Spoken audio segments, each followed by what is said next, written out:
Je viens boire à cette source. Je viens boire à cette source. Nanaye nanga komela, hey. Naye nanga komela, hey. Naye nanga komela, hey. Naye nanga komela, hey.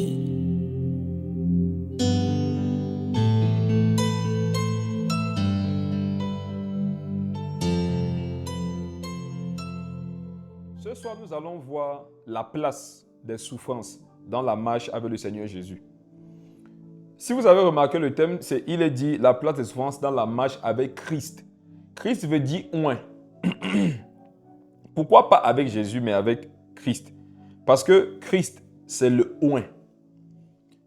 On comprend par là que la souffrance a pour compagnon l'onction. Et l'onction a pour compagnon la souffrance. C'est une vérité indéniable. C'est une vérité indiscutable. Mais avant d'aller dans le vif du sujet, j'aimerais, mes frères et sœurs, qu'on puisse déjà aller aux origines de la souffrance. Mais avant d'aller aux origines de la souffrance, il fallait définir la souffrance. C'est quoi la souffrance? Pour faire simple, la souffrance, c'est une douleur physique ou morale. S'il fallait simplifier la définition, je pense que c'est ce qu'on dirait. La souffrance, c'est une douleur physique ou morale. Quiconque souffre moralement, quiconque souffre physiquement est dans ce qu'on appelle la souffrance. C'est une douleur. Quiconque a des douleurs morales, quiconque a des douleurs physiques souffre. Amen. Donc, pour faire simple, retenons ça comme définition.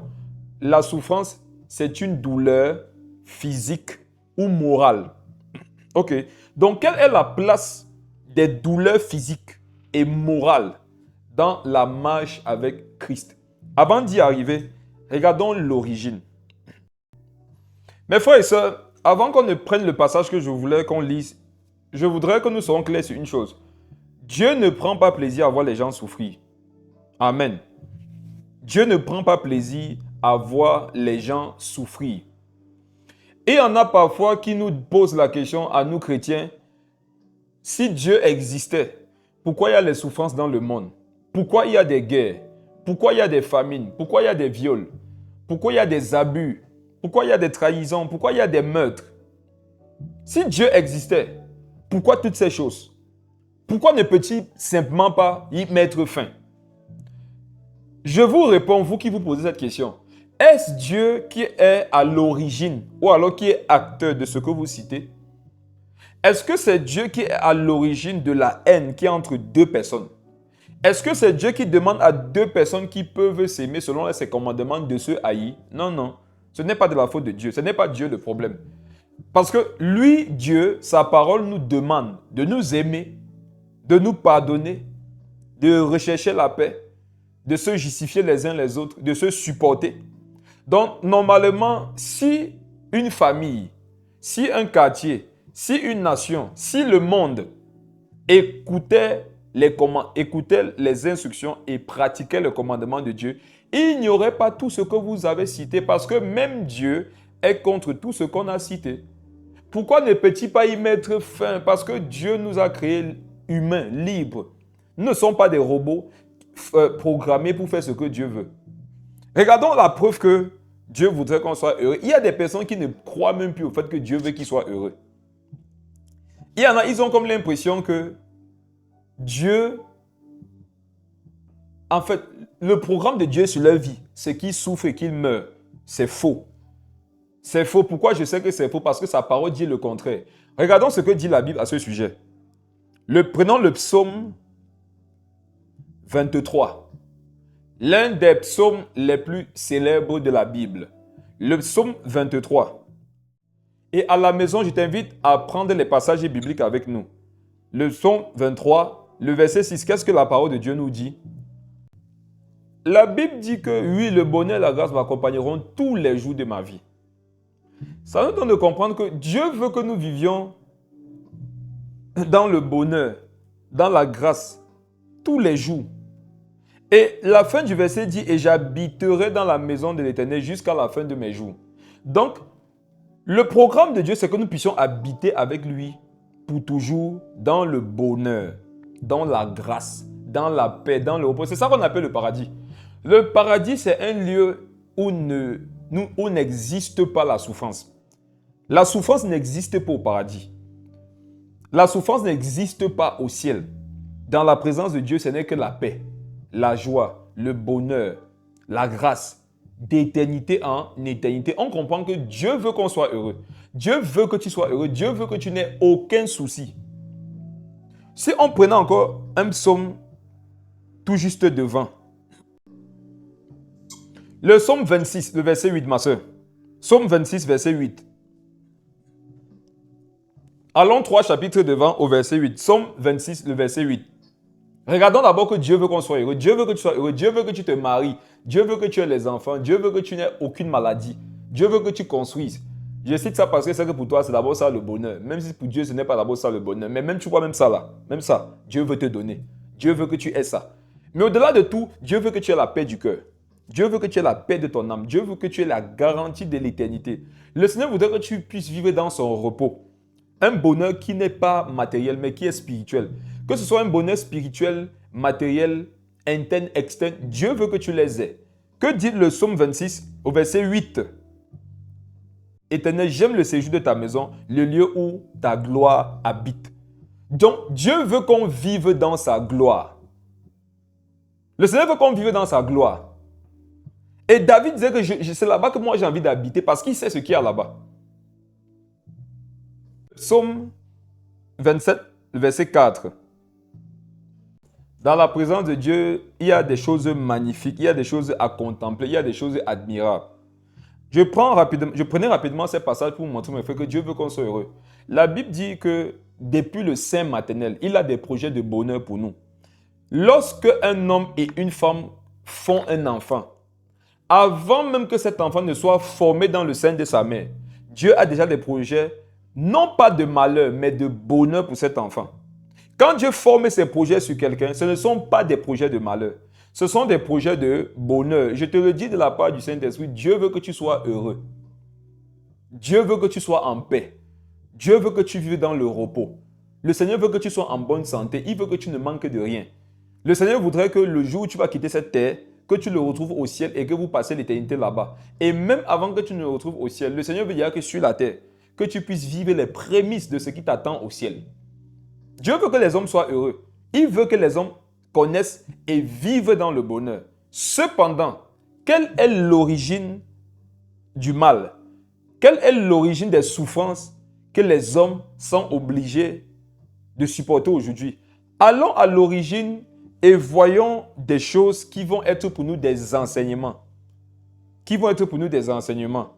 Si une origine donne de la souffrance, je comprends qu'il faudrait que j'évite cette origine. Si une origine donne la paix, je comprendrai aussi qu'il faudrait que j'aille vers là. Allons voir l'origine et tirons-y des enseignements. Genèse.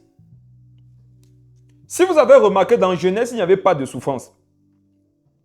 Je ne sais pas si on va appeler ça souffrance, mais s'il fallait dire que l'homme souffrait dans Genèse, c'était de souffrir de porter la gloire de Dieu. C'était de souffrir de vivre un excellent bonheur. C'est la seule souffrance qu'il y avait là-bas, l'excès de bonheur. Dans Genèse, au début de toute chose, ce n'était que la paix, la joie et le bonheur. L'homme ne connaissait pas la souffrance. Adam n'a pas connu en Éden la souffrance. Ève n'a pas connu en Éden la souffrance. Qu'est-ce qui s'est passé? Quand on va voir ce qui s'est passé, ça pourra te donner des indices sur les origines de toi, ta souffrance. Lorsqu'on va dans les origines de la souffrance, bibliquement parlant, ça peut te donner aussi les origines de certaines souffrances par lesquelles toi tu passes. Lisons la parole de Dieu. Genèse 3 à partir du verset 14.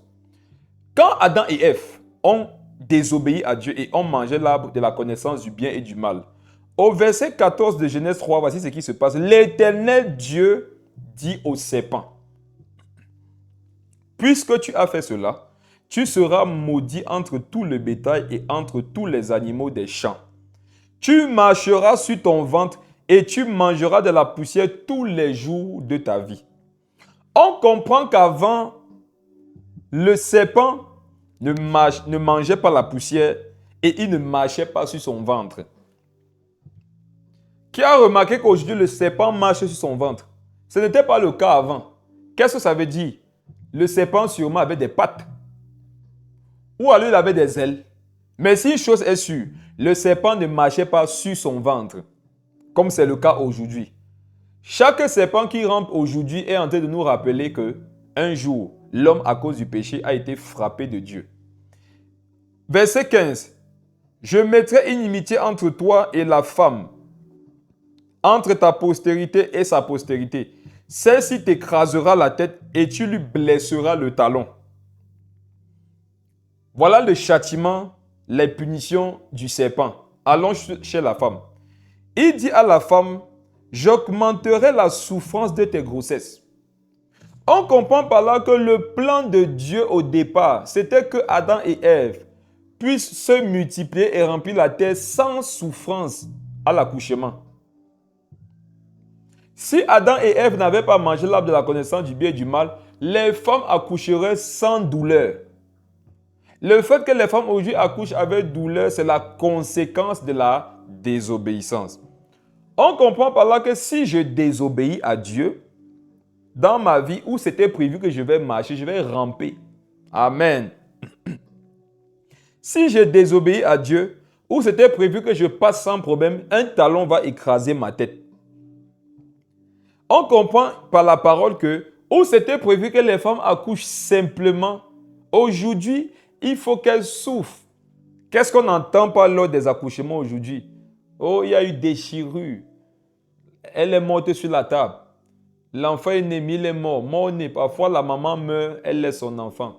Parfois, c'est le bébé qui part, il laisse la mère. Elle a porté un bébé dans son ventre pendant 9 mois. Et voilà qu'à la fin, le bébé passe. La maman reste. C'est triste, c'est une souffrance. Toutes ces souffrances n'étaient pas prévues. Le plan de Dieu, c'était que la femme, lors de l'accouchement, elle pouvait accoucher comme ça en causant au téléphone. Oui, allô? Oui, je suis comme ça en train de vouloir accoucher. Voilà, j'ai accouché. C'était prévu, ça devait être trop facile. Tu enfanteras avec douleur. Ça veut dire qu'avant, il n'y avait pas la douleur. Et tes désirs se porteront vers ton mari. Ça veut dire qu'à cette époque-là, les désirs d'Ève se portaient vers le Créateur. Waouh! On comprend par là que depuis que Adam et Ève ont péché, il y a un niveau de connexion qui ne peut plus avoir entre l'homme et Dieu. Écoutez bien. Le Seigneur dit, tes désirs se porteront vers ton mari. Sur quoi se portait ce désir avant? C'était sur Dieu lui-même. On comprend par là que le péché diminue la capacité de l'homme à aimer Dieu. Qui a remarqué qu'aujourd'hui, aimer Dieu, c'est difficile? Tu peux aimer Dieu de façon exponentielle aujourd'hui. Et demain, toi qui l'as aimé hier, tu sens que tu as besoin de forcer un peu. Qui a déjà aussi vécu ça? Tu peux être en prière aujourd'hui et tu ressens dans ton cœur vraiment cette intimité. Tu veux rester avec lui là-bas toute la semaine. Mais quelques jours après, toi qui ne voulais pas le quitter il y a quelques jours, tu es pressé de finir la prière pour partir. Qui connaît ce sentiment-là? On comprend par là que le fait que l'homme ait connu le péché, même dans sa communion avec Dieu, ça limite beaucoup de choses. Il y a une connexion que nous ne pourrons plus jamais avoir avec Dieu, si ce n'est au paradis. Au ciel, ça sera l'occasion de rattraper cette communion jadis perdue. Si ce n'est que sur la terre, mes frères et sœurs, nous allons nous battre. Nous allons faire beaucoup d'efforts. C'est même ce que le Seigneur nous demande. Mais il y a un niveau d'intimité que nous ne pourrons plus avoir. Et le Saint-Esprit à l'intérieur de nous, donc, nous donne d'avoir cette soif. Et nous essayons de nous abreuver un peu en cherchant le Seigneur. Mais chacun sera vraiment rassasié, aura sa soif vraiment étanchée lorsque nous serons au ciel. Si tu ne vas pas au ciel, tu n'auras pas l'occasion de retrouver la communion que Adam et Ève avaient perdue avec Dieu. Adam et Ève ont perdu une communion avec Dieu et Jésus-Christ est venu pour nous redonner cette communion-là. Donc, tes désirs se porteront vers ton mari. Et qu'est-ce qu'il fera? Mais il dominera sur toi. Voilà que, avant, le Seigneur avait dit à Adam, domine la terre. Qui se rappelle? domine sur la création. Et à cause du péché, la domination qu'Adam était censé exercer sur le monde, sur les animaux, sur la création, il devra aussi l'exercer sur Ève. C'est la raison pour laquelle vous allez voir que certains hommes sont dominateurs. Lorsqu'ils n'ont pas de communion avec Dieu, c'est déséquilibré. Tes désirs se porteront vers ton mari, mais lui, il fera quoi? Il dominera sur toi. Une façon de dire que tu vas vivre une forme d'esclavage. Celui duquel ton bonheur dépendra un peu va dominer sur toi. Ça veut dire qu'il va parfois t'offenser, il va parfois t'assujettir, il va parfois faire des choses qui ne vont pas te plaire, mais ton bonheur dépendra de lui. C'est une punition. Qu'est-ce qu'il maintenant dit à l'homme? Il dit à l'homme, puisque tu as écouté la voix de ta femme et que tu as mangé de l'arbre au sujet duquel je t'avais donné cet ordre, tu n'en mangeras point. Le sol sera maudit. Qui a remarqué qu'il y a beaucoup de mots qu'on ne connaissait pas, qui ont commencé à sortir contre l'homme? Domination, malédiction. Ce n'étaient pas des mots que l'homme avait connus. Il dit, écoutez bien. Il dit à l'homme, puisque tu as écouté la voix de ta femme et que tu as mangé de l'arbre au sujet duquel je t'avais donné cet ordre, tu n'en mangeras point. Le sol sera maudit à cause de toi. Désormais, il y a le mot malédiction qui s'invite dans le vocabulaire. Ce n'était pas le cas avant. Dieu n'avait donné que la bénédiction, mais voilà que maintenant, il y a la malédiction qui est entrée. Ce n'était pas le cas. Aucun homme n'était maudit jusqu'à la chute d'Adam et Ève. Tous les hommes n'étaient que bénis. Adam et Ève étaient bénis. Et il dit, à cause de toi. Quand on dit la cause, ça veut dire qu'à cause de ce péché qu'ils ont commis là, maintenant un homme sera la source du problème de l'autre. Écoutez bien. Il dit, le sang sera maudit à cause de toi. Donc, à partir de maintenant, un homme pourra être la source du malheur de son frère. Avant, ce n'était pas le cas. Aucun homme ne pouvait être la source du malheur de son frère. Mais le jour où ils ont mangé de cet arbre-là, un homme désormais peut être la source du malheur de son frère. Et je pense que je n'ai pas besoin de te faire de dessin. Il y a beaucoup de malheurs de ta vie, c'est à cause des hommes, non? Mais n'oublie pas qu'il y a aussi des malheurs que toi tu as causés à d'autres. Tu as remarqué qu'aujourd'hui les hommes t'offensent, non? Mais souviens-toi que toi aussi tu offenses. Ce sont des malédictions qui sont entrées au jardin d'Éden après le péché d'Adam et Ève. Le sol sera maudit à cause de toi. Donc Satan ne sera plus la seule cause. L'homme aussi maintenant sera la cause de certains malheurs. Lisons la suite. C'est à force de peine que tu en tireras ta nourriture tous les jours de ta vie. Dieu n'avait pas prévu que nous souffrions pour manger. Dieu n'a jamais prévu que l'homme ait à souffrir pour manger. L'homme devait manger sans souffrance. Qui imagine cette vie-là? Regarde comment la vie est difficile aujourd'hui. Qui imagine cette vie? Si tu pouvais avoir tout ce que tu veux sans avoir à souffrir, sans avoir à manifester le moindre effort. C'est à force de peine que tu en tireras ta nourriture. Écoutez, c'est à force de peine que tu en tireras. Ça veut dire que désormais pour manger, il faut tirer. Quand on tire, ça veut dire que quand on tire une chose, ça veut dire qu'il y a quelqu'un d'autre, une autre chose qui tire la même chose. Donc, s'il faudra tirer la nourriture de la terre, ça veut dire que la terre ne veut même pas te donner à manger. N'oublie pas que la terre a été maudite à cause de toi. Tu n'en mangeras point, le sol sera maudit à cause de toi. Le sol, sachant qu'il a été maudit à cause de l'homme, qu'est-ce qu'il va faire? Il ne va pas vouloir donner la nourriture à l'homme. C'est pour ça que l'homme sera obligé d'en tirer seulement de la nourriture. Qui comprend? La terre se rappelle que c'est à cause de toi qu'elle est maudite. La terre ne connaissait pas les épines. La terre ne connaissait pas la sécheresse. La terre ne connaissait pas les tremblements de terre. La terre ne connaissait pas les volcans. La terre ne connaissait pas ces choses. Vu que c'est à cause de toi que la terre a commencé à subir ces choses-là, la terre, elle veut se venger. Et elle veut conserver la nourriture. Et Dieu dit, si tu veux manger, tu seras obligé de partir tirer. Parce que même la terre ne va pas vouloir te nourrir. Regardons comment tout cela est spirituel. Si quelqu'un ici fait les champs, qui a remarqué que les herbes n'ont pas besoin d'être cultivées? Les herbes n'ont pas besoin d'être engraissées. Les herbes n'ont pas besoin de fumier. Mais regardez comment elles poussent bien. Et elles sont vertes. Qui a remarqué ça comme moi? C'est la terre qui se venge.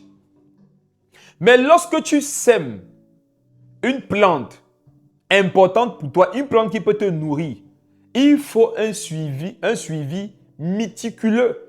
Autrement, la plante va jaunir. Autrement, elle va sécher. Autrement, elle va faner. Elle sera maigrichonne. Elle ne va produire aucun fruit. Mais quand tu regardes autour, les herbes dont tu n'as pas pris soin sont en bon état. Mais la seule plante qui peut te procurer la nourriture, elle pousse mal.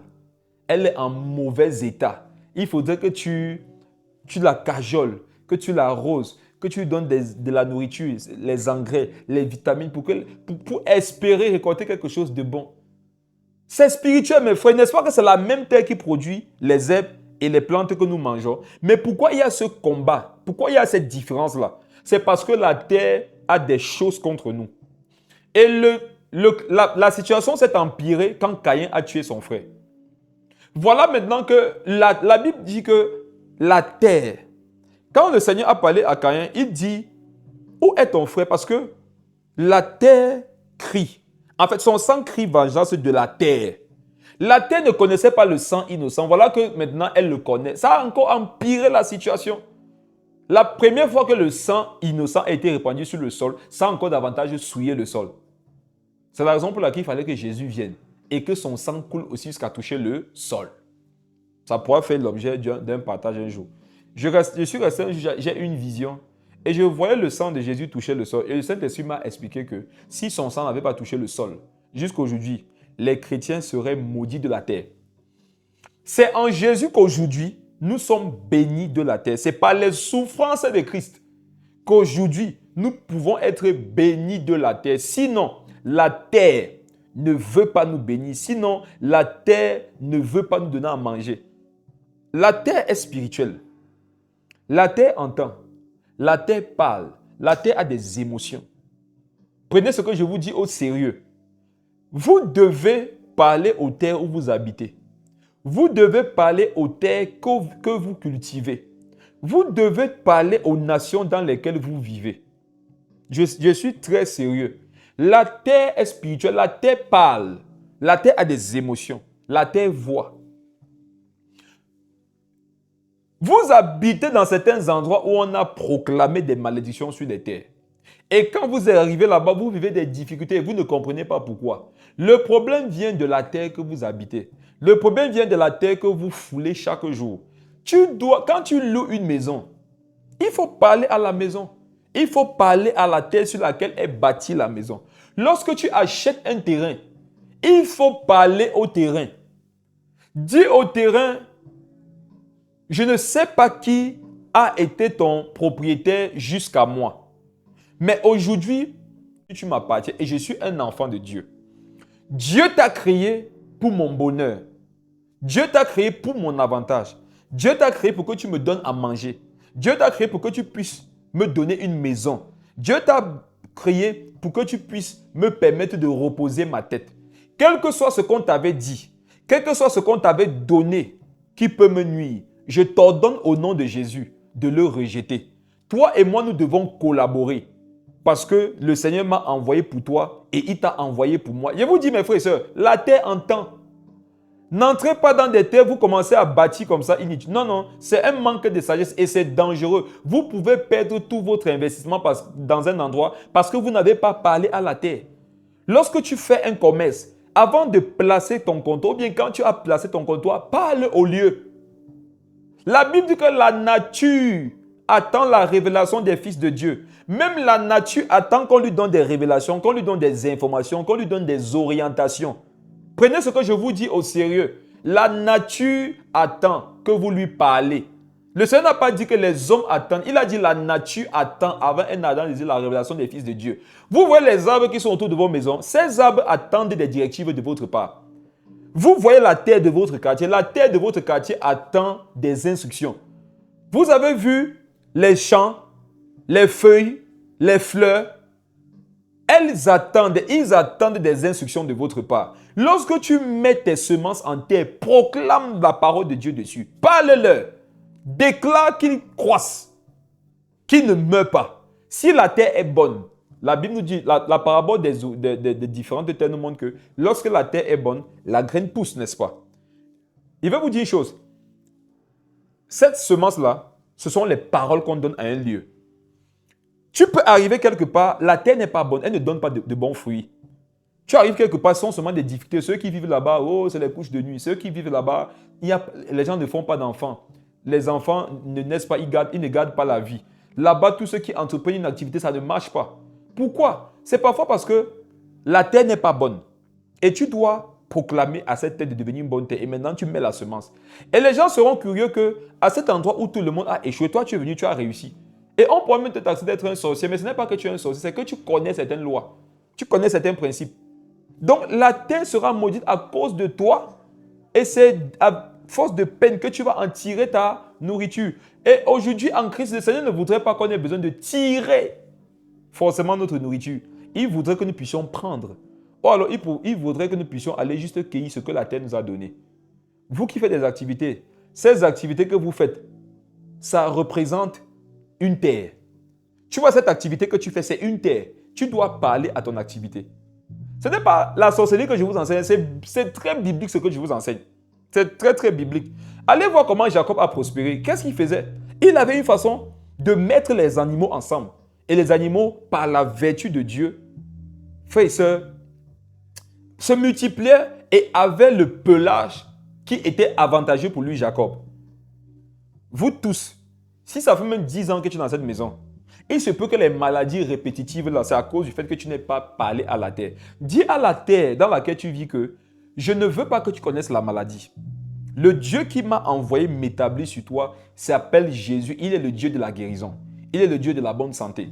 Alors, si un esprit veut collaborer avec toi, si ce n'est pas le Saint-Esprit, refuse. Dites aux arbres qui sont... Mes frères, ce que je vous dis là, je suis en train de voir des choses, prenez ça au sérieux. Il y en a ici, vous êtes tourmentés les nuits parce que les arbres qui entourent vos maisons collaborent avec les sorciers. Vous voyez même les animaux, non?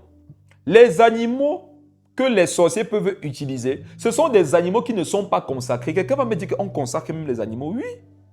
Oui, oui. L'âne de Balaam, qu'est-ce qui a fait qu'il parle? C'est la consécration. C'est l'onction. Un animal peut être oint. Oui, oui. Jésus n'est pas le lion, l'agneau, le buffle, tout ça. Un animal peut être oint du Saint-Esprit pour être utile à un enfant de Dieu. Parle aux animaux de ton quartier, dis-leur que si un sorcier, un esprit impur, un démon veut collaborer avec vous pour que vous deveniez son totem, je vous impose au nom de Jésus, vous refusez. Et tu vas voir qu'il y a des animaux qu'on ne pourra pas utiliser pour toi. Les animaux que vous voyez, on utilise dans la société, sont les animaux qui ont collaboré. Les animaux que vous voyez là ont une âme. Les animaux ont une émotion. Les animaux peuvent décider. Ne pensez pas que l'instinct, c'est l'incapacité à discerner. L'instinct, c'est une façon de réfléchir, mais il n'en demeure pas moins vrai que les animaux ont une conscience. Pourquoi lorsque tu ramasses un caillou devant un chien, il fuit? Il est conscient que tu veux lui faire du mal. Pourquoi lorsque tu mets ta main, tu fais ça à côté d'un chat, il vient. Il est conscient de ce qu'il se peut que tu veux lui donner à manger. Ce sont des êtres très spirituels.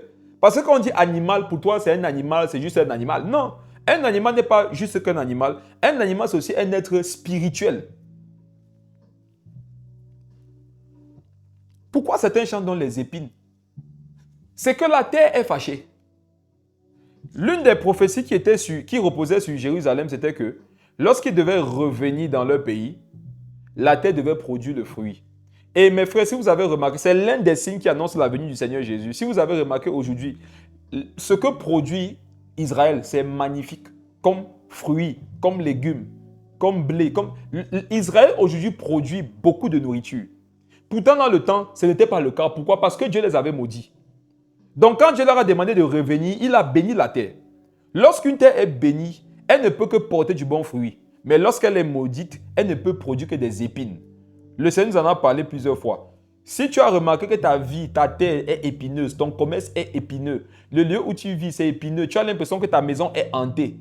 Tu as l'impression que tu as acheté un terrain, il y a tellement de problèmes dessus. Regarde, va parler à la terre. Dis à la terre, parle à la terre. Certains avantages que vous aurez à gagner les terrains sur lesquels vous êtes en problème avec quelqu'un aujourd'hui, ça dépendra de ce que vous serez allé faire sur cette terre. Les chrétiens naïfs trouvent que si on est d'enseigner des choses qui ne sont pas chrétiennes. Ah!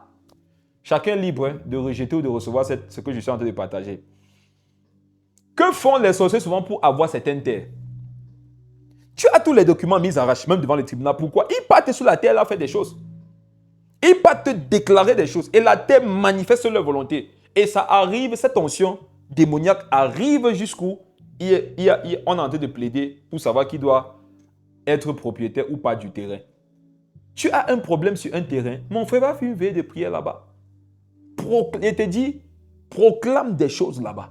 Prophétise là-bas. Déclare des choses là-bas. Et tu vas voir que parfois, les entités qui te nuisaient habitaient le terrain. Ce sont les mêmes entités qui partaient chercher quelques membres de la famille pour te troubler, pour te casser la tête. Et une fois que tu les auras chassés là-bas, tu vas voir qu'ils vont aussi quitter la tête, les corps, les mandats de ceux qui t'embêtaient sur le terrain en question. Donc, c'est à force de peine que tu en tireras ta nourriture tous les jours de ta vie. Il te produira. Écoutez bien la parole. Il te produira. La Bible n'a pas dit « il produira ». Il dit, de ce n'est dit « il te produira ». Cela c'est mis pour Adam. Donc Dieu dit à Adam, la terre va te produire des épines et des ronces. Et tu mangeras de l'herbe des champs. Donc, quand la terre voyait Adam, elle remarquait Adam et elle lui envoyait des épines et des ronces. Qui voit que la terre est spirituelle? Dieu dit, la terre ne va pas produire des épines. Il dit, elle va te produire. Ça veut dire que si c'est toi qu'elle voit, elle va produire des épines. Mais si c'est quelqu'un d'autre, ce n'est pas ce que sont les épines qu'elle va produire. Vous devez donc parler à la terre et dire à la terre, remarque-moi, je suis un fils de Dieu. Remarque-moi, je suis un enfant de Jésus. Et c'est lui qui t'a créé pour mon bonheur. Remarque-moi, je ne suis pas Adam. C'est Adam avait péché contre toi. Mais Jésus-Christ t'a racheté pour moi. Vous devez parler et dire à cette terre, ne me produis pas d'épines ni de ronces. Je ne suis pas Adam. J'étais son fils Seth, mais aujourd'hui je suis le fils de Jésus. Tu te présentes. Quand vous allez dans une nouvelle ville habitée, un nouveau village, un nouveau pays, parlez à l'atmosphère géographique, parlez aux esprits qui sont là, parlez aux entités, parlez à la nature. Dites-leur que vous êtes là et qu'ils doivent s'arranger à vous être avantageux. Dites-leur que soyez avantageux pour moi. Je viens sur cette terre avec une mission. Et vous n'avez pas à vous opposer à cette mission parce que cette mission m'a été donnée par Jésus. Tu vas te marier, parle à l'esprit de la belle famille. Je ne te demande pas de parler à la belle famille, parle à l'esprit qui contrôle ta belle famille. Enferme-toi dans le noir. Je te dis, commence à parler à la belle famille. Dis chef de famille où tu es, je m'adresse à toi. Je suis un fils de Dieu. Je suis établi par Jésus. Je t'interdis de me nuire d'une quelconque façon. Si dans votre famille, vous avez souvent pour habitude de venir vous incruster dans les relations, dans les mariages et créer du trouble, je vous interdis de le faire dans mon mariage. Si vous voulez le faire, vous allez subir de graves dégâts. Donc, où vous êtes avec les entités démoniaques qui vous conduisent, restez tranquille en ce qui concerne moi, mon cas. Je ne sais pas si quelqu'un pense que ce que j'explique là, c'est biblique. C'est très biblique. Les enfants de Dieu sont trop naïfs.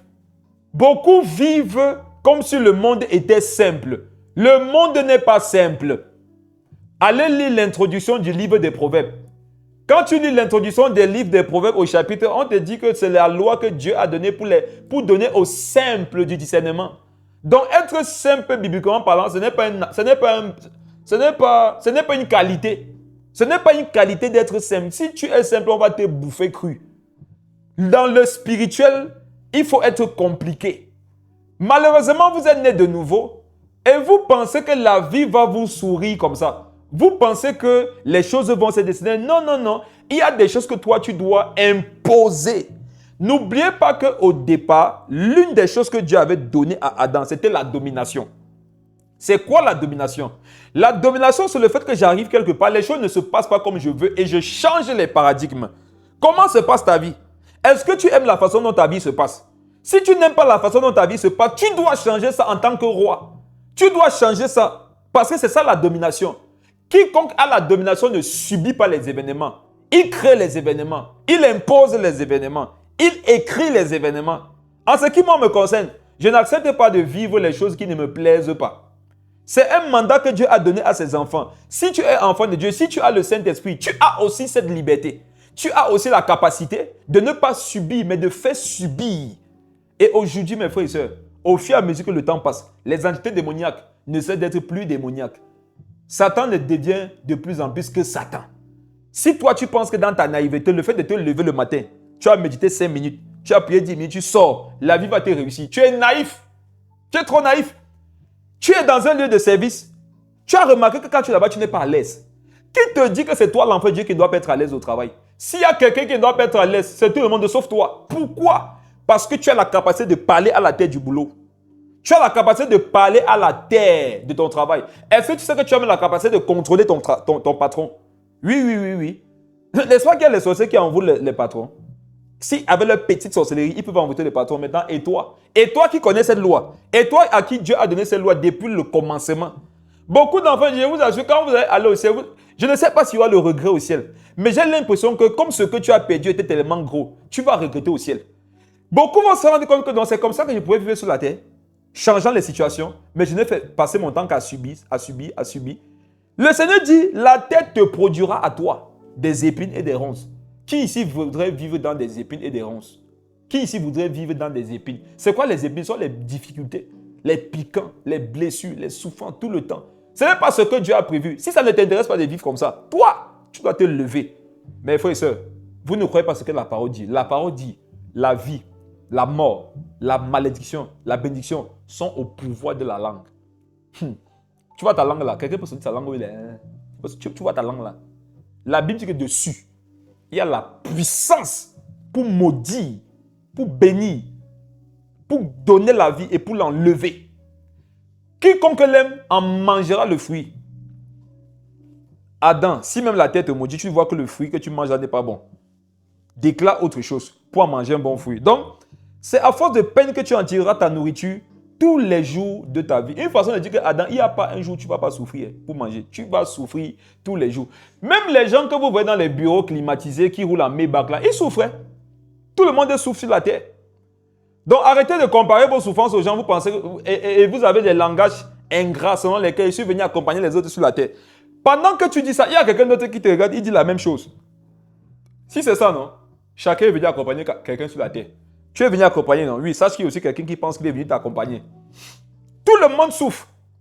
Forcément, ce n'est pas peut-être la terre, comme avant, où il fallait cultiver. Mais ça peut être la terre intellectuelle. Ça peut être la dureté, la difficulté intellectuelle, professionnelle, derrière le bureau. C'est avec la clim, mais tu souffres quand même. Verset 18. Il te produira des épines et des ronces, et tu mangeras de l'herbe des champs. On comprend qu'avant ne mangez pas les herbes. Vous les végétariens qui vous vantez, là, la Bible dit qu'au départ, ce n'était pas ça qu'on mangeait. Donc, ne faites pas comme si quand vous mangez les herbes, là, vous êtes arrivé. Vous mangez trop bien. Mais sinon, au départ, Dieu n'avait pas prévu que les hommes mangent les herbes. Le fait de manger les herbes aujourd'hui, c'est une manifestation de la malédiction qui avait été répandue. Verset 19. Mais mangez les herbes, c'est bon, mangez les herbes. La Bible dit que les brebis mangent les herbes. Verset 19. C'est à la sueur de ton visage que tu mangeras du pain, jusqu'à ce que tu retournes dans la terre d'où tu as été pris. Car tu es poussière et tu retourneras dans la poussière. Rappelez, écoutez bien, Dieu dit que nous sommes venus de la poussière. Et il dit que c'est la même terre, c'est-à-dire la poussière, qui va nous produire des épines et des ronces. Qu'est-ce qu'on comprend par là? Les hommes vont produire dans leur vie les uns aux autres des épines et des ronces. Alléluia. L'homme vient de la poussière. La poussière terre produit les épines et les ronces. Ça veut dire que les hommes, tant que le ciel et la terre existent, vont seulement se produire des épines et des ronces. Ne soyez pas choqués de ce que vous avez remarqué que dans vos familles. Vous vous piquez de temps en temps. À l'église, ça pique de temps en temps. Au travail, ça va toujours piquer. C'est une prophétie. Que Dieu prophétise quelque chose, ça n'arrive pas. Tu as vu ça où? Quand Dieu a prophétisé, ça va seulement se faire. Tant que le ciel et la terre existent, les hommes vont se produire des épines et des ronces. C'est la terre qui produisait ça. Et la Bible dit que nous, on vient de la terre. Donc, l'homme, avant de venir de la terre là, l'homme qui vient de la terre aujourd'hui, il vient de la terre avec des enseignements selon lesquels il faut produire les épines et les ronces dans la vie. Tu n'as pas remarqué que même la personne qui t'aime le plus au monde parfois peut t'offenser. Regarde, quelqu'un t'a appelé parce qu'il t'aime. Vous avez passé 1 heure au téléphone. Tu voulais passer 1h30 avec la personne raccroche après 1 heure. Épine dans ton cœur, ronce. N'est-ce pas que la personne t'a aimé, mais la personne a quand même pu produire dans ton cœur une épine et une ronce. C'est une prophétie. Que quelqu'un ne croit pas ici qu'il va sans que sa vie ait des piquants. Mon ami, on va te piquer. Je ne sais pas où tu es, non? Si tu veux, sois gentil comme tu veux. Veille, c'est bon, mais sache que dans la vie, on va me piquer. On va me produire des ronces. On va mal parler de moi. On va me rejeter. On va m'humilier. On va me rabaisser. On ne va pas me reconnaître à sa juste valeur. Mes frères, ça, ce sont des choses normales. Si quand ça t'arrive, ça te choque encore. Tu es un enfant. Tu as besoin de grandir. Ce sont les enfants qui sont surpris lorsqu'ils sortent sur le soleil, que le soleil chauffe. Que papa, il fait, papa, le soleil chauffe. C'est normal, mon fils. Il y a des choses, les adultes ne se plaignent plus de ça. On sait que ça chauffe, ça chauffe. Vous qui vous plaignez encore du Cameroun, vous avez compris, vous avez encore les enfants, non? C'est fort, c'est fort. Les adultes ne se plaignent plus. Hein? Je ne sais pas de quelle nation tu m'écoutes. Togo, Côte d'Ivoire, je ne sais pas où. Il y a vu les gens d'autres, beaucoup de pays là. Et regarde, je ne sais pas comment tu parles de ton pays, non? Fais avec. Non, ne se plains plus. Ne te plains plus. Parce qu'à force de te plaindre, ça fait plus mal. Si vous avez remarqué, quand il fait chaud, quand tu fais que dire, oh la chaleur, c'est comme si quand tu parles, ça augmente. C'est comme si quand tu commences à te ventiler, ça augmente. C'est comme si quand tu t'agites, ça augmente. Mes frères et sœurs, j'ai voyagé un jour, je suis parti en mission d'évangélisation avec ma femme dans l'une des villes les plus chaudes du Cameroun, à Douala. Je ne cessais de m'agiter. Je dis, oh, il fait chaud. Je secoue le vêtement. Je prends le truc, je me ventile. Il n'y avait pas de clim où on était. Et ma femme m'a dit une chose que je n'ai jamais oubliée. Ça m'a fait mal sur le coup, mais après, ça m'a fait rire. Et j'ai compris que c'est la vérité. Elle m'a dit, tu sais quoi? Quand tu t'agites, ça augmente la chaleur. Ah! Ça m'a piqué. Qu'est-ce qu'il a fait? Je me suis calmé. Et mes frères, j'ai fait l'expérience. Je me suis rendu compte que même s'il faisait chaud, quand tu restes calme, waouh! C'est là que tu vois que la parole de Dieu est vraie. Qui sait ce que dit Ésaïe 30, verset 15? C'est dans le calme et la confiance que sera votre force. Et j'ai remarqué depuis ce jour-là que quand ça chauffe, si tu es calme, à un moment donné, c'est comme si ton corps régulait la souffrance. Ton corps régule la température, la chaleur. Mais quand tu commences à t'agiter, ça va. Je vous donne un conseil. Face à la souffrance dans vos vies, non, ne vous agitez plus. Quand vous allez vous agiter, plus vous allez vous agiter, ça va vous secouer. Supposons que tu sois dans une pirogue et que les flots secouent déjà la pirogue. Qu'est-ce qui peut se passer si toi tu t'agites encore dans la pirogue? La pirogue risque de se retourner. Plus la pirogue s'agite, toi tu dois être stable. Tu dois être plus stable au fur et à mesure que la pirogue devient instable. Qui comprend ce que je suis en train de dire? Plus ta vie s'agite, toi sois calme. Parce que si tu t'agites comme ta vie, agitation plus agitation, qu'est-ce que ça va donner? Ça va donner tonneau. Mais lorsque l'agitation trouve le calme et la confiance, qu'est-ce qui se passe? L'agitation, ça baisse. Quand les flots de la mer secouaient la barque et que les disciples avaient peur de tomber, qu'est-ce qu'ils ont fait? Ils ont commencé à s'agiter. Jésus était calme. Il était très calme. Il a dit à la mer, calme-toi. Quand la mer s'est calmée, qu'est-ce qu'il a dit aux apôtres? Homme de peu de foi. Une façon de dire que lorsque ça secoue dans la vie, vous devez être calme. Je ne sais pas ce par quoi tu passes. Je ne vais pas te promettre que ce par quoi tu passes, ça va s'arrêter. Hein, parce que c'est comme ça qu'on vous flatte aujourd'hui, vous êtes content. Et c'est ce que vous venez chercher derrière les prédications. Vous cherchez les gens qui vont vous dire que ça va forcément aller. Non, demain, ça sera fini. Dans une semaine, tu ne vivras pas ça. Comment je fais pour savoir? Je suis un homme de la même nature que toi. Comment ceux qui te disent ça font pour savoir? Tu vois la souffrance dans laquelle tu es, non? La situation dans laquelle tu es. Tu risques de mourir dans ça. Je te le dis. Ça risque de ne jamais s'arrêter. Et regarde, ça peut même s'aggraver. Là n'est pas le problème. Hein. Le problème est que toi, pendant que ça demeure, pendant que ça s'agite, pendant que ça s'aggrave, quel est ton comportement?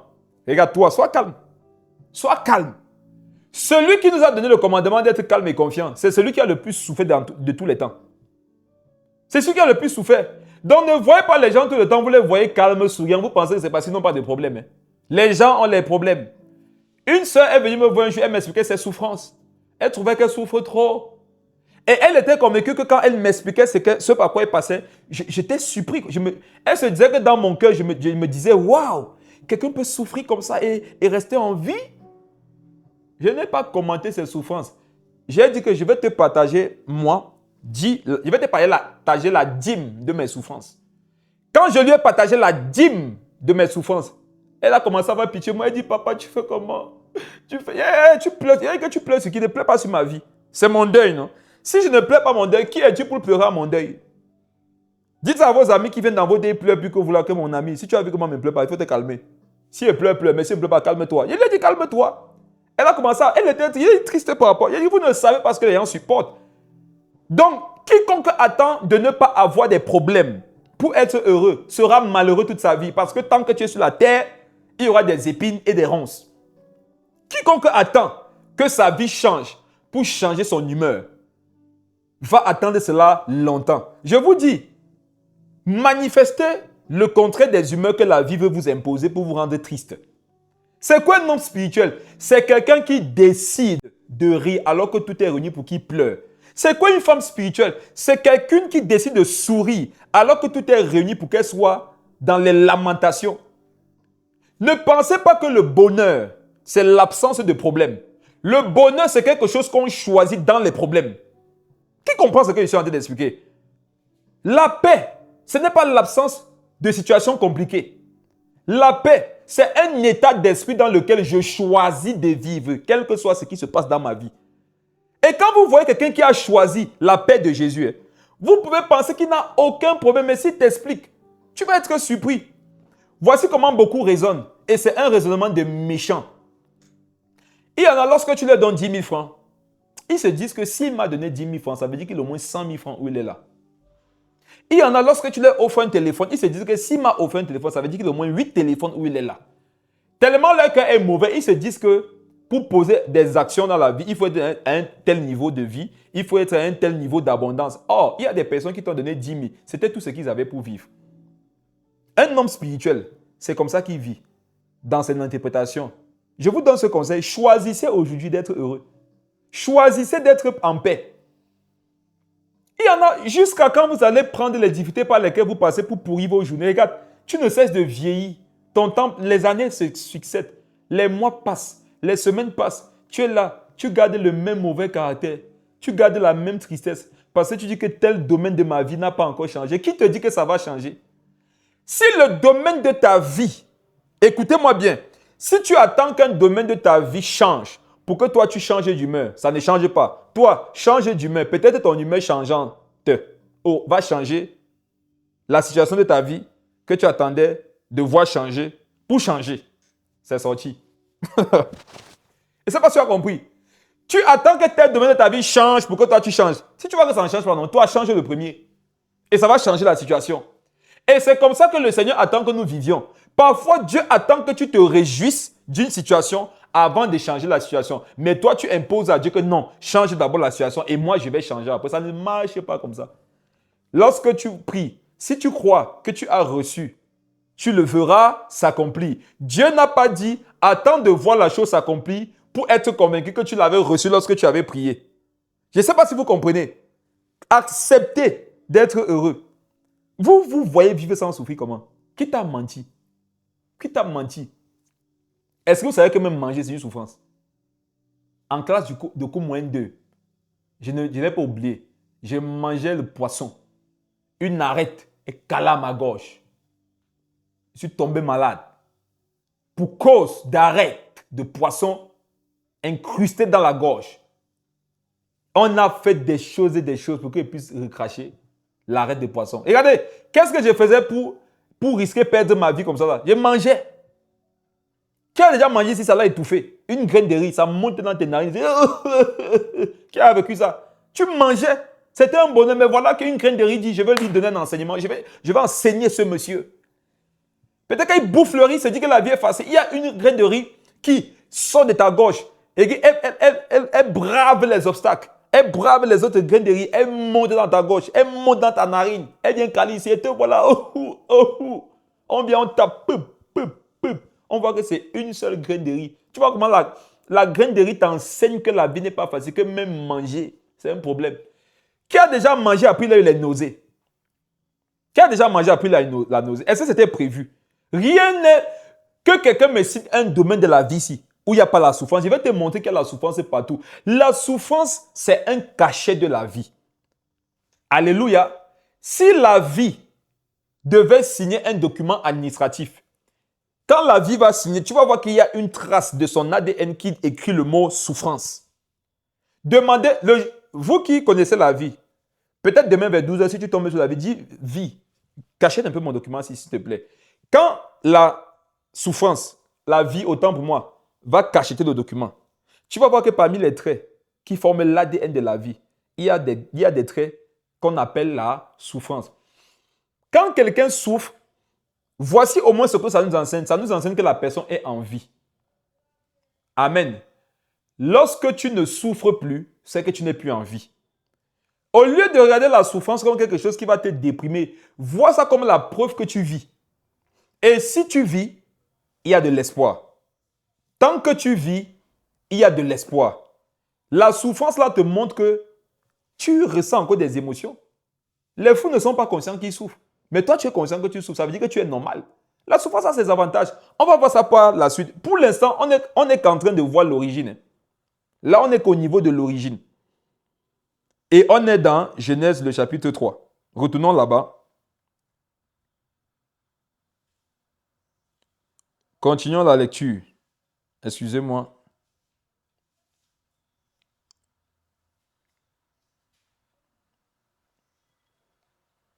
Nous étions au verset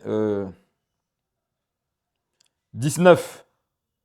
Alors, verset 20. Adam donna à sa femme le nom d'Ève, car elle était la mère de tous les habitants. L'Éternel Dieu fit à Adam et à sa femme des habits de peau, et il les en revêtit. L'Éternel Dieu dit, voici l'homme est devenu comme l'un de nous, pour la connaissance du bien et du mal. Empêchons-le maintenant d'avancer sa main et de prendre de l'arbre de vie, d'en manger et de vivre éternellement. Et l'Éternel Dieu le chassa du jardin d'Éden pour qu'il cultivât la terre d'où il avait été pris. Voilà que le Seigneur dit qu'ils sont devenus comme l'un de nous, empêchant de manger l'arbre de vie de peur qu'ils ne vivent éternellement. Quelqu'un dira que est-ce a dit que Dieu ne voudrait pas que nous vivions éternellement? Non. Voici comment il faut le comprendre. Si Adam et Ève avaient mangé, il y avait deux arbres. Il y avait l'arbre de la connaissance du bien et du mal, il y avait l'arbre de vie. Adam et Ève ont mangé l'arbre de la connaissance du bien et du mal et ils sont devenus comme Dieu. Maintenant, s'ils mangeaient l'arbre de vie dans cet état, ils seraient demeurés éternellement dans une position de malédiction sans possibilité de rachat. Écoutez-moi bien, si Dieu avait laissé Adam et Ève manger de l'arbre de vie, il n'y aurait plus eu possibilité de salut pour eux. Parce que l'arbre de vie en question, c'est Jésus. Si Adam et Ève avaient mangé Jésus dans le péché sans rachat, ils seraient restés maudits pour l'éternité. Amen. Donc, qu'est-ce qui se passe au verset 23? Et l'Éternel Dieu le chassa du jardin d'Éden pour qu'il cultivât la terre d'où il avait été pris. Mes frères et sœurs, je vais te donner une information qui pourra choquer plusieurs personnes ici. S'il te plaît, toi qui m'écoutes cette information, fais-en une étude biblique. Fais-en une étude biblique. Ce que j'ai à dire est très fort. Mais ça explique beaucoup de choses. Vous qui voudrez davantage être enseigné sur cette vérité que je vais partager, faites-moi signe ou faites signe au numéro du ministère et on pourra avoir un échange sur Zoom ou par appel où on va partager ces vérités parce qu'elles sont décisives. Écoutez bien. La Bible dit au verset 23, « Et l'Éternel Dieu le chassa du jardin d'Éden pour qu'il cultivât la terre d'où il avait été pris. » Mes frères et sœurs, dites-moi en commentaire qui a été chassé. Qui a été chassé?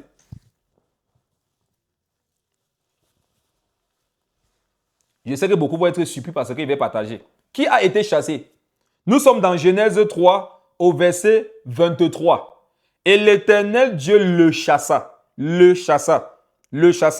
du jardin d'Éden pour qu'il cultivât la terre d'où il avait été pris. Qui a été tiré de la terre? Souvenez-vous que Ève n'a pas été faite de la terre. Est-ce que je dois partager ça? Non, non, non. Vous savez, laissons ça. Ça, c'est quelque chose à partager aux gens qui ont au moins 30 ans de conversion pour que ça ne décrée pas les problèmes. Puisque après, sinon, après, les gens ne vont pas te laisser tranquille. Oh, depuis que tu as dit ça, je vis des expériences. Je ne comprends pas, je suis embrouillé. Est-ce à dire que ça a tout remis en question? Non, vaut mieux, on laisse. Traversons. Traversons. Je voulais vous montrer des vérités un peu bizarres. Des vérités bizarres au verset 23 et au verset 24. Mais je réserve ça pour les gens qui aiment la bonne nourriture solide, qui aiment les choses étranges. On va voir ça prochainement. Bon, à cause de narcisse, je vais partager. Il y a les gens, quand ils commentent comme ça, là, je ne peux pas ne pas partager. J'ai vu un nom que j'aime. Quelqu'un dont la main est plus ma main que sa propre main. À cause de toi, bon, comme tu as demandé, je vais faire. Allons voir quelque chose. Mais s'il vous plaît, ne me reprenez pas après pour dire que oh, depuis que ça m'embrouille. Je vous aurais averti. Si tu ne comprends pas, suppose que je suis Jésus qui a lavé tes pieds. Jésus a dit que ce que je dis, vous ne comprenez pas maintenant, vous le comprendrez plus tard. Allons voir une vérité étrange. Et vous allez comprendre que la femme, c'est quelqu'un dont vous devez avoir peur. Bon, pas peur, c'est quelqu'un que vous devez craindre. La femme est un être... Le Seigneur m'a toujours enseigné sur la femme. Rappelez-moi, mes soeurs, pour qu'un jour on fasse un séminaire pendant une semaine avec les femmes. Je dis uniquement avec les femmes. Dites-moi, apôtre, qui sommes-nous? Le titre, le thème de l'enseignement de ce séminaire sera « Qui est la femme ?» Je vous assure, les réponses, ça va vous traumatiser, mes soeurs. Rappelez-moi ça. On pourra se faire une semaine sur Zoom et on va toucher la question « Qui est la femme ?» Qui est la femme? Mes frères, un homme qui sait qui est la femme. Moi, je sais un peu qui est la femme. Je ne joue pas avec ma femme. Hein? Et dit, s'il y a quelqu'un qui peut finir avec toi en esprit, en âme, en chair, en blague, en émotion, en pensée, en tout ce que tu veux, ce sont les femmes. On va voir l'origine. C'est biblique. C'est biblique. Je veux quelqu'un de réactif. La personne va commenter pour que je vois. Bon, Catherine. Et les autres pourraient commenter aussi.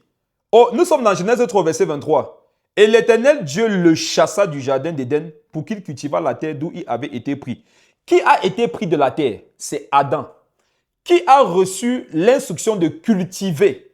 C'est Adam. La Bible dit que qui a été chassé ici, c'est Adam. Écoutez-moi bien. Allons au verset 24. Confirmez la vérité en question. C'est ainsi qu'il chassa Adam. C'est la Bible que nous lisons, non? Oh, j'espère qu'ils ne vont pas dire que c'est ma version. Sa version est corrompue. Regarde ici. C'est ainsi qu'il chassa Adam. Adam. Et il mit à l'orient du jardin d'Éden les chérubins qui agitent une épée flamboyante pour garder le chemin de l'arbre de vie. Je voudrais faire comprendre à un homme aujourd'hui qu'il n'est... Est-ce qu'il doit dire? Il veut dire... Est-ce que vous savez qu'il n'est pas très avantageux d'être un mâle? Ici, je vais parler de mâle et femelle. Est-ce que vous savez qu'il n'est pas très avantageux pour les choses spirituelles d'être un mâle? Savez-vous que pour comprendre certaines choses spirituelles, savez-vous que pour expérimenter certaines choses spirituelles, vous devez vous... Bon, non, le mot... J'avais dit féminiser, mais c'est le mot qui sied. Vous devez entrer dans la peau d'une femme. L'église, c'est quoi? C'est un homme. L'église, c'est une femme, non? L'église, c'est une épouse. Alléluia. La parole, c'est un féminin. La vérité, féminin. La vie éternelle, féminin. La vie, féminin. La gloire, féminin. La bonté, féminin. Quelqu'un peut essayer de dire les choses masculines, c'est ton problème. Si tu es macho, tu peux circuler. Écoutez-moi bien. Celle même qui va être unie avec Christ pour l'éternité, c'est une femme. Hein. Ce n'est pas un homme. Je m'adresse aux gens qui marchent, ils gonflent leur poitrine. Les gens qui marchent, ils gonflent leur poitrine. Les hommes qui marchent, ils gonflent leur poitrine. Faites très attention. Ce que Jésus va venir chercher, c'est une femme. Hein. C'est une femme que Jésus vient chercher. Il dit, même si une mère abandonne le fruit de ses entrailles, je vous pose une question, une mère fait les enfants seule? Quand Jésus veut parler de la fidélité qu'il a, regardez, la fidélité qu'il a pour les hommes, de quoi est-ce qu'il parle? Il parle d'une femme. Il parle d'une mère. Il dit même si une mère abandonne le fruit de ses entrailles. Le Seigneur nous permet de comprendre là-bas que s'il y a quelqu'un sur la terre qui est fidèle, c'est la femme. Le Seigneur n'a pas parlé comme si la femme là a fait l'enfant avec quelqu'un. Hein. Je ne sais pas si quelqu'un est avec moi. Même si une mère abandonne le fruit de ses entrailles, est-ce qu'elle a fait l'enfant là seule? Non, elle l'a fait avec un homme. Mais lorsqu'il s'agit de voir qui est la dernière personne à pouvoir abandonner son enfant, c'est qui? C'est la femme dont il est question. Parce qu'on sait que l'homme, et si vous avez remarqué ça, c'est une vérité, le spirituel de l'homme fait qu'il passe rapidement à autre chose. Il y a des choses que l'homme néglige. Il y a des gens qui ne font pas... les hommes ne font pas les choses de façon méticuleuse. Les hommes ne sont pas... Je vais parler de ça. Vous m'aidez à parler, je vais développer. Hein. Il y a quelque chose que les hommes n'ont pas. Sur le plan spirituel. Et les femmes ont ça naturellement. Regardez quelque chose. Quand Sarah a dit à Abraham de chasser Agar et Ésaü, et Ismaël autant pour moi, Adam s'est fâché. Il a dit, mais c'est aussi mon fils. La Bible dit qu'il est entré dans une grande colère. Il a pris un temps de retraite. Et quand il est en retraite, Dieu dit à Adam, tu vois ce que ta femme t'a dit, non? Étant en colère. Hey! Tu vois ce que ta femme t'a dit sous l'effet de la colère?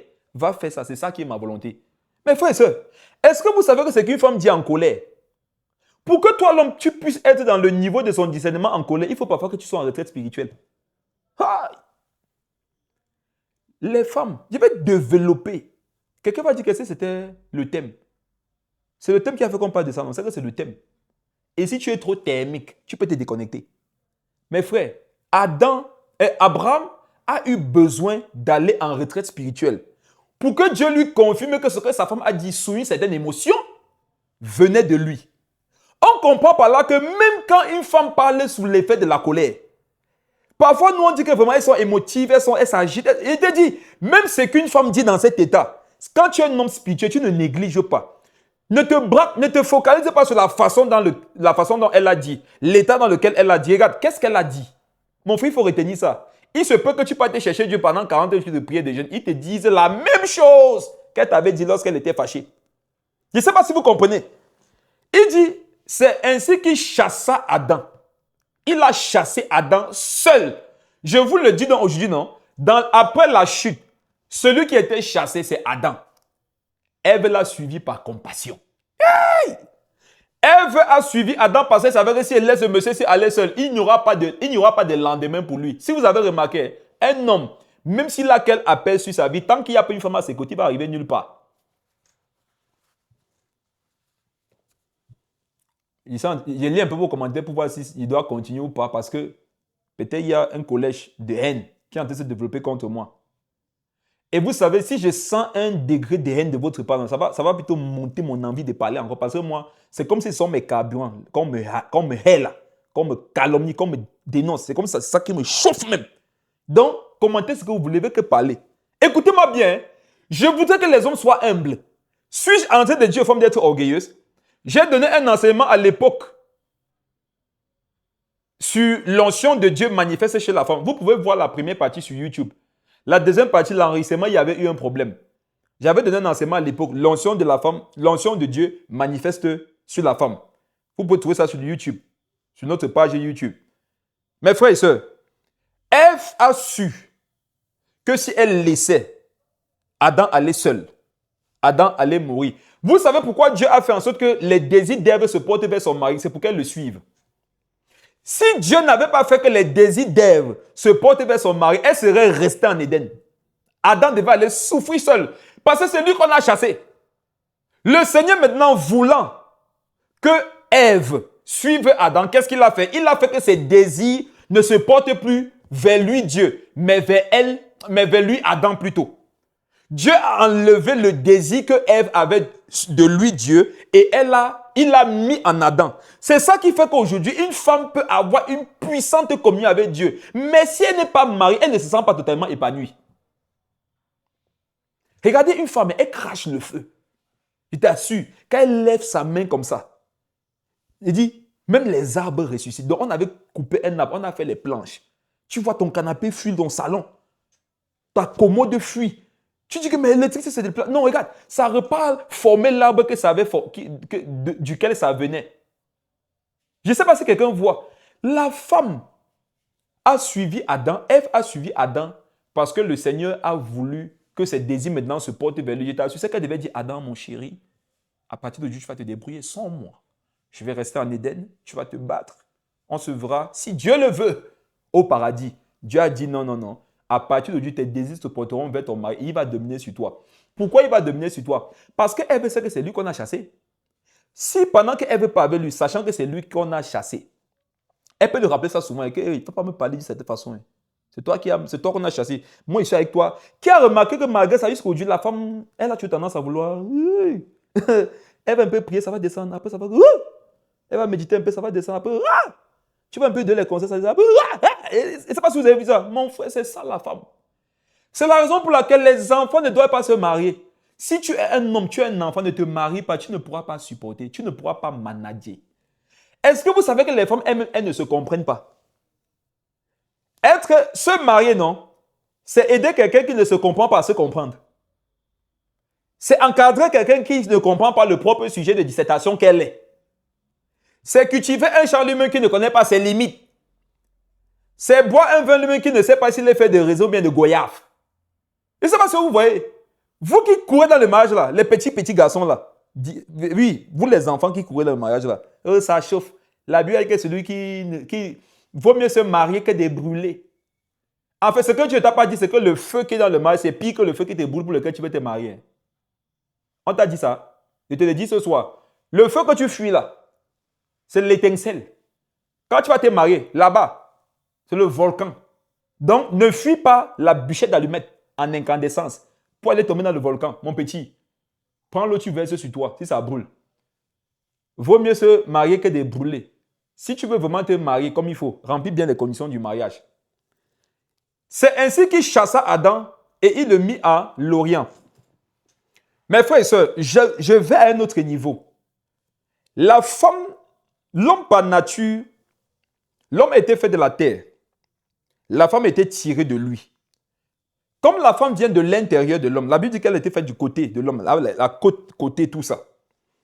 C'est ça qui fait que, naturellement, les femmes sentent les choses de l'intérieur. Qui a remarqué ça? La femme, parfois, va sentir un truc comme ça et elle va te parler. Et pour toi, l'homme, comme elle n'est pas spécialiste du sujet dans lequel elle va parler, parfois, c'est toi le spécialiste. Hein. Tu te dis, ce qu'elle dit là, ça ne peut pas être ça la vérité. Ce n'est pas ça qu'il faut faire. Parce que. Mais tu es curieux de voir que quand tu n'as pas fait ce qu'elle t'a conseillé de faire, ça capote, ça tombe, ça échoue. Tu peux être un ingénieur et tu dis à ta femme, j'ai gagné un marché. Le marché, c'est 100 millions. Et ta femme te dit, même à 10 millions, non. Elle dit ça en l'air. Elle te dit, mais même à 110 millions, non. On ne sait jamais parce que. Et toi, tu dis, mais non, j'ai à tout calculé, tout est propre. J'ai même mis les imprévus, transport, ma main-d'œuvre, vraiment. Même si c'est comment 100 millions, ça va suffire. Et mon frère, égal, tu ne peux pas gagner le marché. Tu te rends compte que dans l'exécution, non, il y a un déficit de 10 millions. Le montant exact que ta femme t'avait donné. Je te pose une question. Est-ce qu'elle est ingénieure? Non. Elle n'est pas ingénieure. Elle ne connaît pas le thème, le sujet, mais elle sent des choses. L'homme, comme il a été fait de la poussière de la terre, ça veut dire que Dieu t'a appris. Dieu nous a appris, la Bible dit qu'il nous a façonné, non? Ça veut dire qu'il a pressé ici, il a tordu. Et pour que tu aies la tête comme moi, il a pris.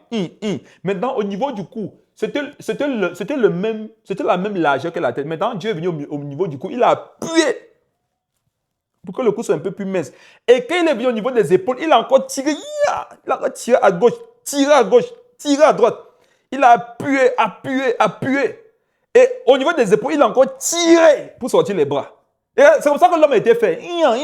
C'est la raison pour laquelle l'homme, lui, il faut que les choses soient évidentes, il faut que les choses soient physiques, soient pragmatiques, soient logiques, pour que lui prenne une décision. Mais la femme n'a pas été faite comme ça. La femme a été faite de l'intérieur. La femme reste comme ça, frère, elle discerne. Les femmes ont un don de discernement naturel. Ça veut dire quoi? Elle n'a pas besoin de se convertir pour avoir les paroles de connaissance. Si on appelle ça... Bon, les paroles de connaissance viennent du Saint-Esprit. Mais on comprend ce que je vais par là dire. La femme, naturellement, sent des choses. L'homme a besoin des évidences. Il a besoin que ce soit pratique. Tu sais pourquoi? C'est parce que depuis Genèse, non? Toi, l'homme, tu as été chassé d'une certaine présence de Dieu. Mais la femme, elle y a encore accès. Regardez dans le spirituel. Qui a remarqué qu'il n'y a pas les rois pères? Qui a remarqué ça dans le spirituel? Il n'y a pas de roi père. Je n'ai jamais vu même le plus grand sorcier de la terre être roi père. Il n'y a que les reines mères. Reines mères. Vous savez pourquoi? Parce que ce que la femme fait, non, elle le fait à fond. Ce que la femme fait, non, elle le fait bien. Vous allez remarquer que quand une femme est chef de gang, j'ai écouté l'histoire d'une femme chef de gang en Inde. L'histoire de cette femme fait froid dans le dos. La dame était tellement curieuse que même les hommes avaient peur d'elle. Dans la sorcellerie, il y a des tâches qu'on ne confie pas aux hommes. Parce qu'on dit qu'ils sont sentimentaux. Les femmes, quand une femme fait, elle fait bien. Qui a remarqué quand une femme aime, elle aime? Quand une femme aime, elle aime. Qui a aussi remarqué quand une femme hait, elle hait? Vous savez pourquoi? C'est l'onction. Trop d'onction. C'est pour ça qu'elle n'arrive pas à se canaliser. N'arrivons donc pas à se canaliser. Dieu suscite des maris pour que les maris puissent les laver. Et regarde, quand tu parles de marier, la Bible dit que lave-la parce que constamment on sent qu'elle sera sale. Elle sera sale de quoi? Elle sera sale de l'exagération d'onction. Elle sera sale de l'exagération du feu. La femme, c'est une bombe d'onction, c'est une bombe de feu, c'est une bombe atomique qui à n'importe comment peut casser tout. Lisons Proverbe 30. Regardez, Proverbe 31 dit quoi? La femme sage bâtit sa maison. L'insensé la détruit de ses propres mains. Je vous pose une question. Est-ce que quand on dit sa maison, elle est la seule à vivre là-bas? On parlait d'une femme mariée qui peut-être a des enfants, mais on dit que c'est sa maison. Et elle en rabaisse de ses propres mains. Qu'est-ce que ça veut dire? Quel que soit le style d'homme que tu es, si ta femme veut détruire la maison là, elle va détruire. Quel que soit aussi le pire mari que tu puisses être, si ta femme veut bâtir la maison, elle va la bâtir. Dieu a mis dans la femme la puissance pour bâtir et pour détruire, indépendamment de ce que l'homme peut désirer. 1 Pierre chapitre 3. Que mes sœurs me rappellent, on va faire un séminaire. 1 Pierre le chapitre 3 dit quoi? S'il y a des hommes qui n'obéissent pas à la parole, que les hommes là soient gagnés par le comportement de leur femme. Donc, où la parole de Dieu échoue, une femme peut réussir. Hey! Dieu dit, s'ils n'obéissent pas à la parole, donc s'ils ont connu ma parole, ils ne veulent pas de ma parole, qu'ils puissent être gagnés par votre comportement. Donc, le comportement de la femme peut avoir plus d'impact que la parole de Dieu. C'est fort, hein? C'est biblique ce que je vous dis là. Quand Adam a été chassé, le mandat de rejet était sur lui.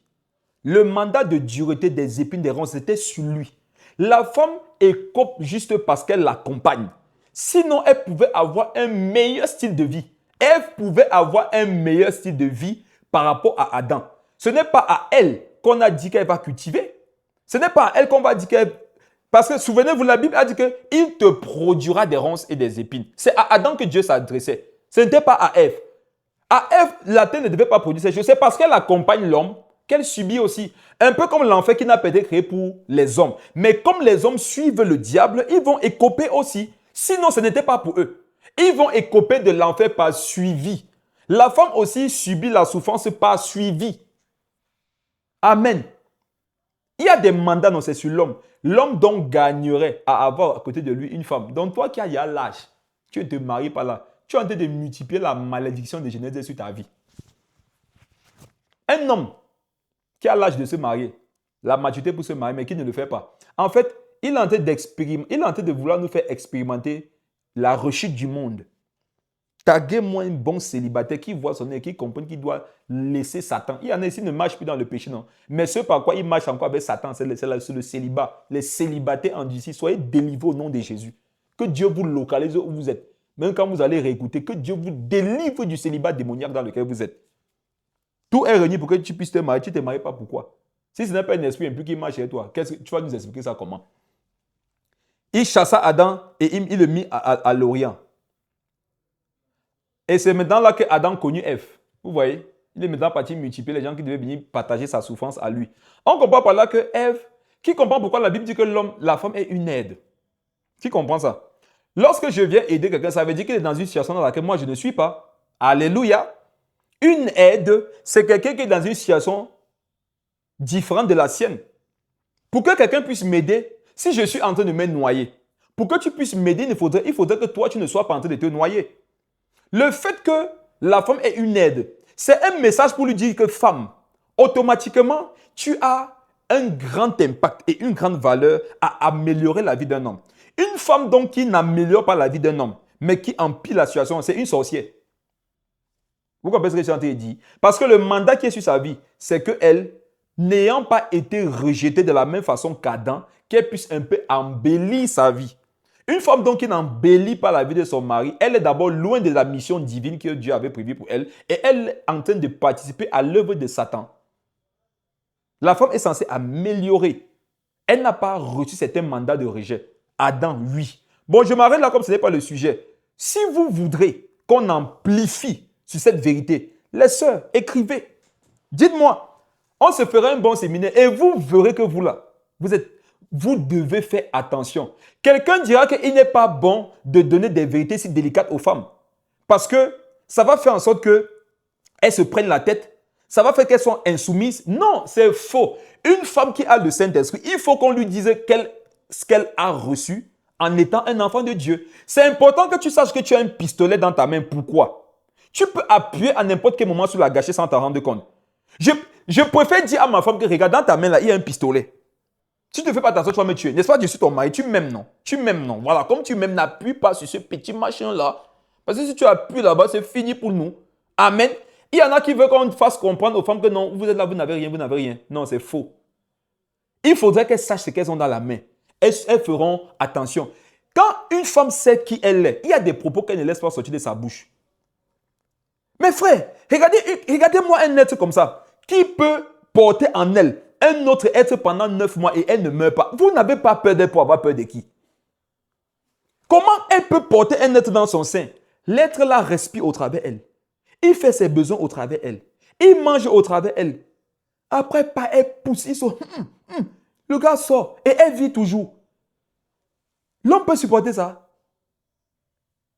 Quand vous regardez la vie des femmes, non, le niveau de souffrance qu'une femme porte, ce n'est pas le même niveau de souffrance qu'un homme porte. On dit que c'est elle qui bâtit la maison. Quand une bonne femme est à la maison, on dit que son mari est honoré et porté de la ville. Je ne sais pas si quelqu'un comprend.